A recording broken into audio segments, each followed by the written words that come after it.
Hello दोस्तों। तो आज की कहानी स्वर्ग या नरक पे आधारित है। स्वर्ग मिलेगा या नरक मिलेगा। ये कहानी है एक साधु और एक नर्तकी की। किसी छोटे से गांव में साधु रहते थे और उस साधु का काम गांव के लोगों को उपदेश देना था। उसी गांव में एक नर्तकी रहती थी। उसका काम लोगों के सामने नाचकर गांव के लोगों का मन बहलाना था। एक दिन गांव में कुछ कुदरती आपदा आ गई और ये साधु और नर्तकी दोनों उस कुदरती आपदा में मर गए। मरने के बाद जब ये दोनों यमलोक पहुंचते हैं तब इनके कर्मों और उनके पीछे छिपी भावनाओं के आधार पर इन दोनों को स्वर्ग या नरक में भेजने की बात होती है। साधु को खुद को स्वर्ग में ही आश्रय मिलेगा, इस बात का अंदाजा था।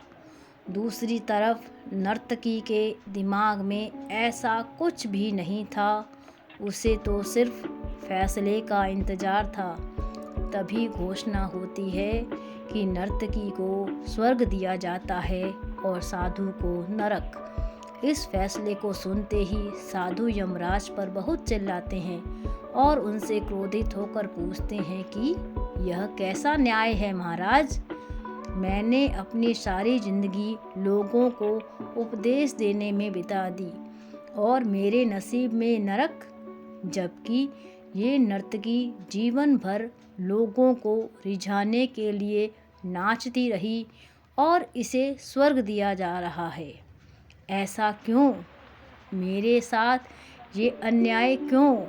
यमराज ने साधु को शांति से उत्तर देते हुए कहा कि ये नर्तकी अपना पेट भरने के लिए नाचती जरूर थी, किंतु उसके मन में यही भावना थी कि मैं अपनी कला को ईश्वर के चरणों में समर्पित कर रही हूँ, जबकि तुम लोगों को उपदेश देते हुए भी यह सोचते थे कि काश तुम्हें भी नर्तकी का नाच देखने को मिल जाए।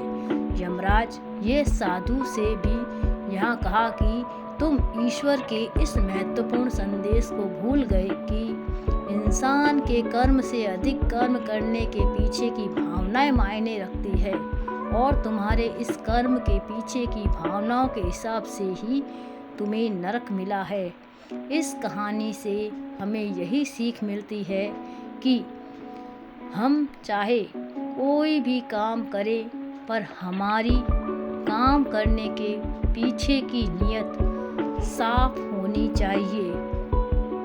अगर हमारी नीयत साफ नहीं होती है तो हमें दिखने में भले लगने वाले काम भी पुण्य की जगह पर पाप का भागी बना देता है। Thank you. Please like subscribe my channel.